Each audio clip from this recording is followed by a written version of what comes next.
British American Tobacco reported a 7% rise in group revenue on an organic basis and at constant rates of exchange for the 9 months to end September, driven by continued good pricing. BAT, of course, the big news there, Chris, yesterday being the announcement by the Finance Minister, Pravin Gordhan, in the medium-term policy statement that inward-listed shares are now going to be classified as domestic assets and included in the JSE indices. Your point of view on that? You know, Rafila, it had always been coming, you know, and if you think about it, theoretically at least, individuals and institutions, in fact, should have been using their foreign exchange allowances to buy this thing because it was always classified as being an inward listing. But in fact, that never really happened in reality. What this does is it just cleans it up and it makes it far more straightforward to buy it. As you say, it's going to become a major constituent of the index. Now, depending on whether it's 100% free float, it's going to have about, by our calculations, about a 14% weighting in the Aussie, which is going to give some interesting headaches to some fund managers because you know, most of them probably don't have a weighting anywhere even remotely approaching that at this point in time. So it means that they're probably going to have to upweight their holdings in BAT. For us, it's not a problem. You know, we've always liked the company. It's a great dividend payer. It's been a very, very consistent performer. But in terms of doing that balancing act, you know, it'll present a few little headaches in the first instance. Chris, you mentioned that in terms of your own calculations, you're likely to see a 40% weighting in the top 40. Now, the fact that Aglos and Billitons currently dominate that index, what about the fact that we're now going to have non-resource company, forming the dominant player in that index, diluting the weighting from resources? Is that positive or not? It depends on your point of view. You're quite right. At this point in time, you know, Anglo and Billiton account for what, about 25% collectively of the market. This is significantly larger than Billiton. Okay, we only have the PLC part of Billiton being listed on the JSE. We never had the BHP part of it, which is listed in Sydney. So that's why we don't get the whole of BHP Billiton in South Africa. But nevertheless, this has currently got a market cap of about what, 730 billion as against Billiton about 520. So it means that all of a sudden you're now presented with a stock which is a tobacco stock. It's difficult to actually categorize. It's a large industrial company with interests all over the world. But it's not something you can conveniently pigeonhole to some sort of asset class like you can with a resource stock. So you're quite right. It makes it very difficult from that perspective. And certain people obviously will have ethical problems in terms of putting this in their portfolios. Even on a small basis, because they actually won't want to touch tobacco, for example. So that's why I say it'll give certain fund managers a big headache. Thank you, Chris. Let's come to Johny now in Cape Town. Johny, I want to chat about the fact that the company doesn't hedge its currency risk. Now, obviously they're paying their dividends in pounds and you're receiving them in rand, and with the current rand weakness against the sterling, that's a good news for local shareholders. But going forward, if that rand strengthens, it's not going to be such a positive picture. So the real question is, why do they not hedge their currency risk? Well, I guess there's numerous reasons. Firstly, you know, it's a global company. They probably operate in over 80 different countries. Some of those countries, emerging markets, Thailand, Indonesia, etc.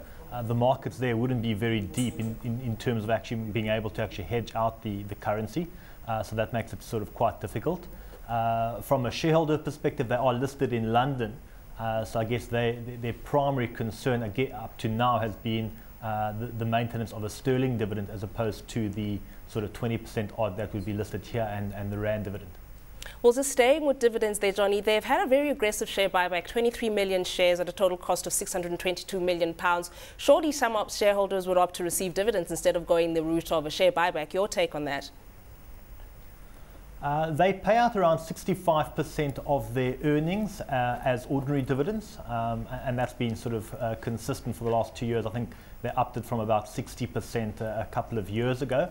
I guess our objection to the share buyback in the current year is that they didn't actually buy back any stock in 2009 and 2010 when the share price was considerably lower, and the share buyback that you just mentioned for the first 9 months of this year has averaged about £27.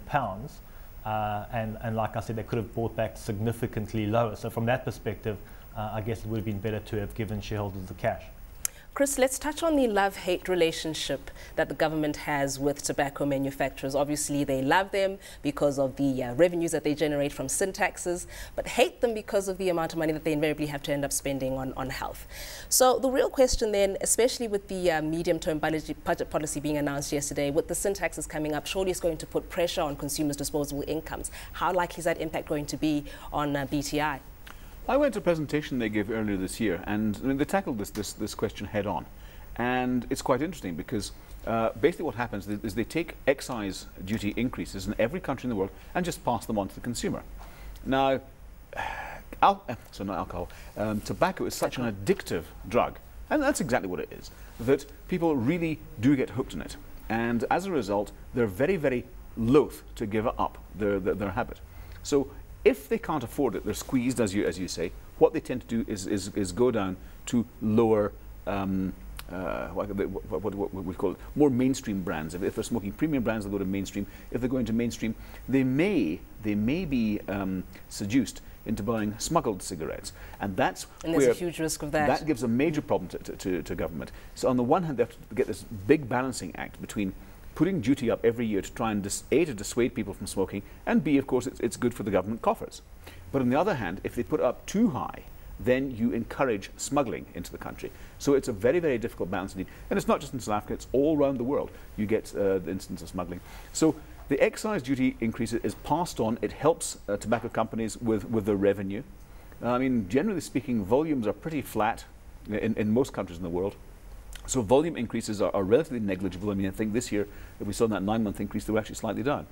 So to get any revenue increase at all, excise duty increases, ironically, actually help you. Thank you, Chris. Johny, I just had a concern around the guaranteed revolving credit facility of £2 billion sitting undrawn. This against the fact that they established US commercial paper facility in addition to the Euro commercial paper facility of £364 million. And that's also sitting undrawn. Why all the debt and why they're not using it? Well, I guess it's such a cash generative business that they really just don't need the debt. You know, they've been able to de-gear quite quickly when they've taken on debt. And I guess they just have the facilities in case a big acquisition comes along. You would have seen today in the 9-month trading update that they have that closed the acquisition that they were looking at in Colombia.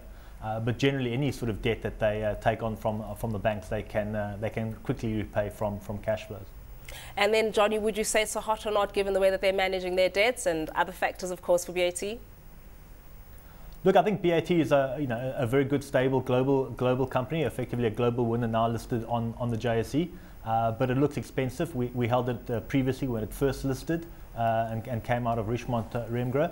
But at current levels, it's trading on a historic P of about 15.5 times. Long term, it's traded at about 13.5. So I would argue it's about sort of 10% expensive. There's probably better value elsewhere in the JSE. Sounding like it's not hot for you then, Johny. Correct. A little expensive. Chris, Johny says it's expensive. How do you feel about BAT? Hot or not? No, we hold it. We've had it for quite a while. We like it. But I have to concur with Johny at these levels. It's not what I'd categorize as being a hot stock, because it's not good. We don't think it will give you a huge return in a relatively short space of time. So unfortunately, I have to say not hot. Not hot, but it was up 1.7% on the day, Chris, so certainly the traders thought it was hot today. Let's move on to Investec. In 2008, Investec was the one South African bank that was most affected by the subprime crisis and the subsequent financial meltdown.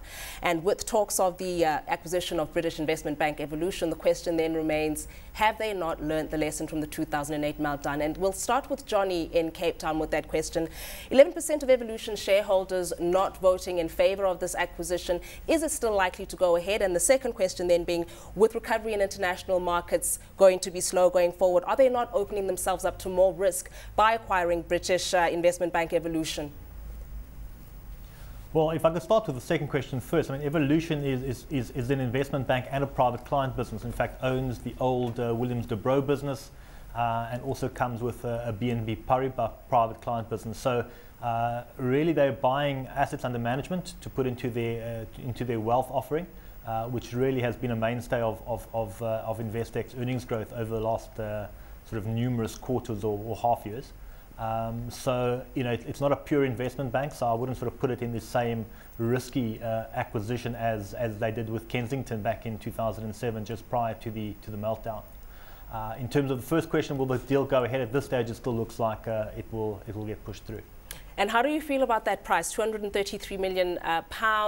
It represents a 6.6% share a premium above the closing price in September, on the 8th of September, when it was initially offered. Why are some shareholders not looking happy with that offering? You're getting paid with Investec scrip, and obviously with the pullback that we had in equity markets, particularly financials and European financials got hit quite hard. So the price that Evolution shareholders are getting has been reduced given the pullback that you've seen in global banking shares, including that of Investec. Thank you, Johny. Chris, Johny mentioning the fact that they're not a strict investment manager wanting to move into the asset management space as well, and the strategy is to build the asset and wealth management division. Now, apart from the fact that this shift will provide them with non-banking income, what are some of the other positive attributes that will flow from the strategy, and your take on it? You know, they've always had a big asset management side. You know, and it's only in very recent years that you know, the huge amount of time and effort they put into it, you know, under Hendrik de Tooy particularly, has really come to fruition. So I think they see themselves in many ways as becoming more and more of a kind of asset management company, to the extent that there have been a few rumours circulating in recent years that you might see that asset management side actually being hived off, because, you know, by its nature, it's an entrepreneurial type of operation. But having said that, you know, there are many strings to the bow in Investec, and look, you know, it's tough out there. They're probably going to stick with exactly what they've got in that composition. But yeah, I went to the pre-close briefing they had back in September, and although Stephen Kossoff was remarkably upbeat about the situation, you know, the people in the audience didn't share that enthusiasm.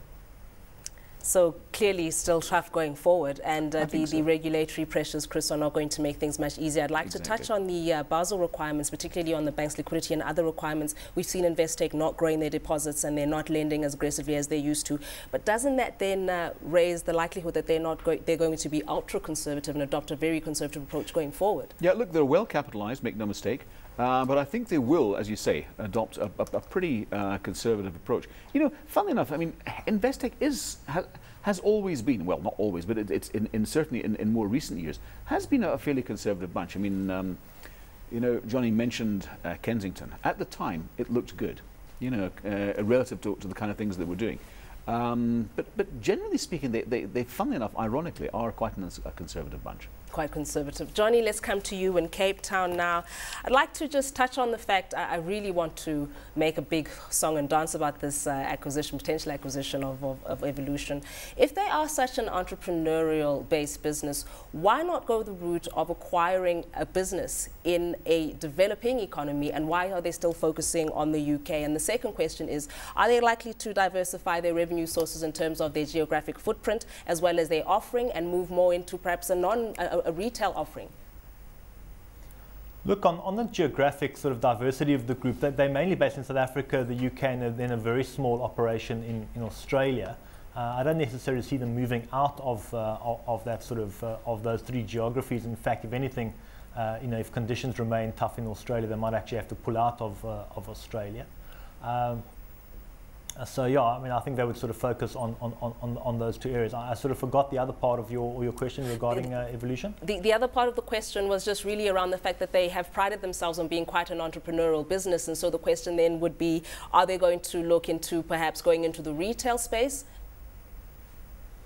I mean, they tend to play sort of in the retail space, in the private banking space. They have a massive sort of private banking arm both in all those sort of geographies, and we sort of would expect those to continue. In fact, we should see quite a nice recovery in those earnings out of the private bank in the sort of the next 18 months as bad debts begin to sort of roll off. But it tends to be retail banking in the high net worth space as opposed to, let's say, the lower end space where, let's say, a Capitec plays. And I don't necessarily think the Investec model is built for anything in the low end of the market. And so, Johny, notwithstanding the pressures in Australia and, of course, the slow international recovery, what do you make of Investec? Hot stock or not? Yeah, I think we mentioned before on the show, and to me, Investec looks very cheap in their history, they've traded on average at sort of 2 times tangible net asset value. They're currently trading at about 1.1 times. If you strip out the asset management business, which we've sort of spoken about earlier, you know, at a multiple of about 11 times, which is where probably Coronation is trading at the moment, you're getting Investec at sort of 0.7 times tangible NAV, which to us seems very appealing. And in fact, you're effectively being paid to wait. The dividend yield is very similar to BTI at around 4.5%. So hot for us. Hot for Johny. Chris here in the Johannesburg studio. How do you feel about Investec? Hot stock or not for you? We like the company, we like the management. Unfortunately, I think it's going to require much more buoyant conditions in global markets generally before stocks like Investec pick up and get a much bigger following. So why we like the company, I don't think it's hot now. Not hot because of the current conditions. Yes. Thank you, Chris. Stay tuned because coming up after the break, we talk MMI holdings and get the hot stock picks from our guests.